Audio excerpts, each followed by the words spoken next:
Kinumpirma ng Department of Justice na nakipag-areglo na umano sa kaso ang ilang mga kaanak ng mga nawawalang sabungero. Pinakamabigat dyan ay hindi maaaring ang taong maraming pera ay magsasabi kung sino ang pwedeng mabuhay at sino dapat mamatay.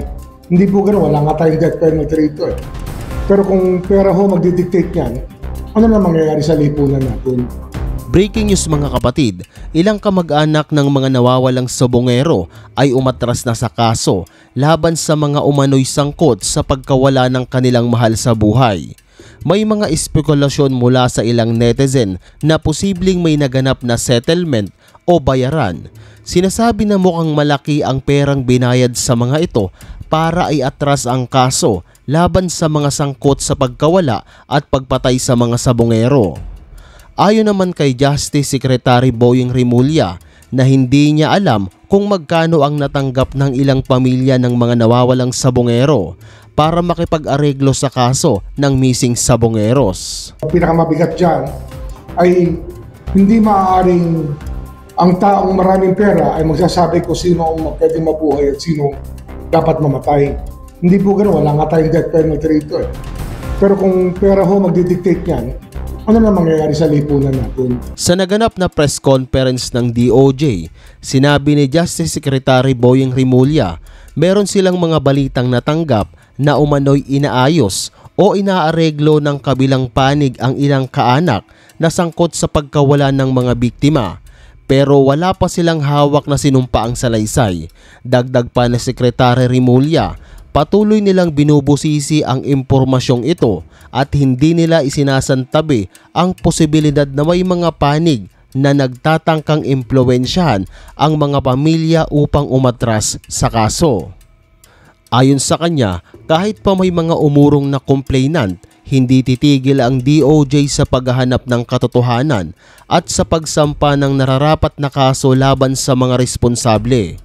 Giit pa ng kalihim, ang pagkawala ng mga sabongero ay isang mabigat na krimen na hindi dapat basta-basta lamang maisasantabi, lalo na't may mga indikasyon na planado at organisado ang ginawang pagdukot at pagpatay.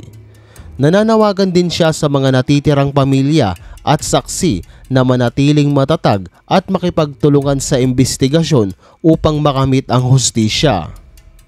Samantala, ang ilang pamilya na nananatiling aktibo sa kaso ay nagsabing hindi sila matitinag sa kanilang laban at handa silang humarap sa anumang panganib para lang mailabas ang buong katotohanan. Sa ngayon, nananatiling palaisipan kung sino talaga ang utak sa likod ng pagkawala ng mga biktima at kung nasaan ang kanilang mga labi. Dagdag pa ng mga investigador, patuloy ang pagkalap nila ng ebidensya at pagsagawa ng mga follow-up operation upang matukoy ang eksaktong galaw ng mga suspect bago at matapos mawala ang mga biktima. Hindi rin nila inaalis ang mga posibilidad na may mas mataas pang personalidad o organisadong grupo na nag-utos ng krimen, bagay na ngayon ay isa sa mga pangunahing anggulo ng investigasyon.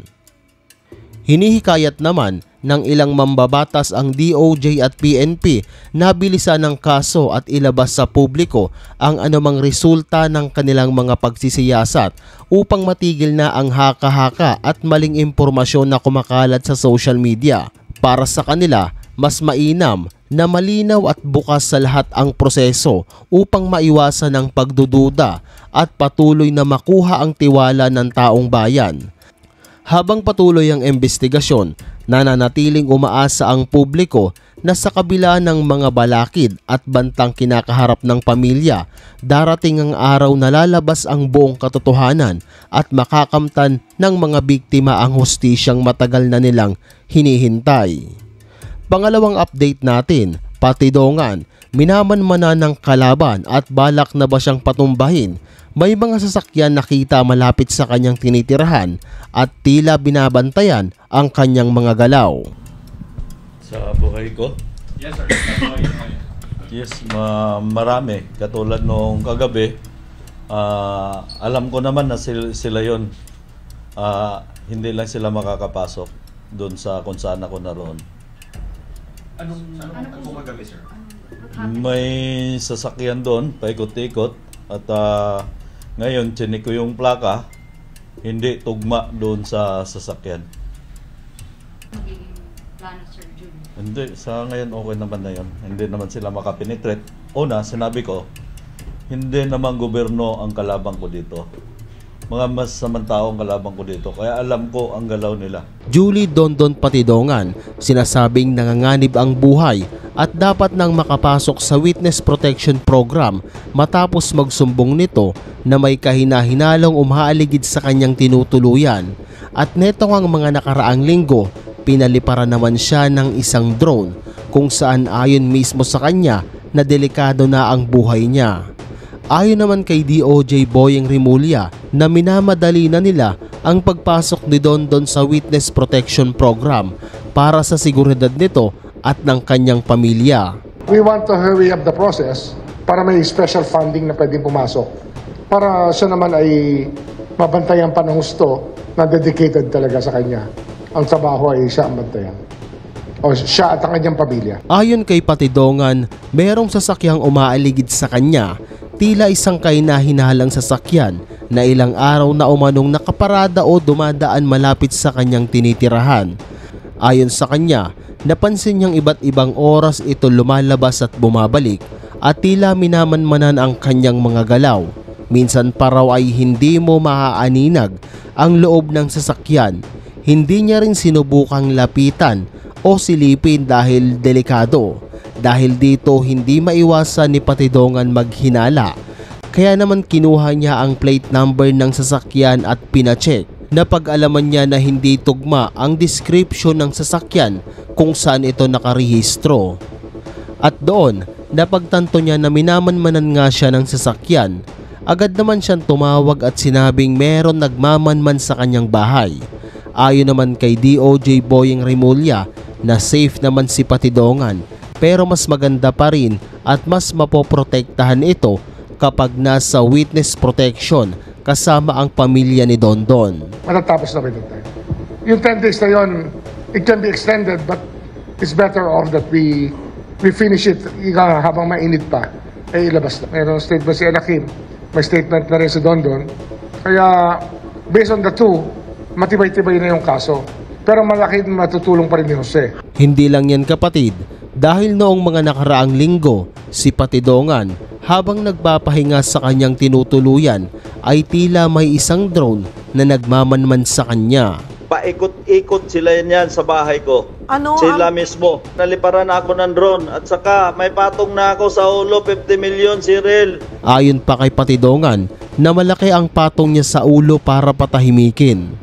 50 million ang sinasabing offer sa ulo ni Dondon matapos niyang maging whistleblower sa kaso ng mga nawawalang sabongero.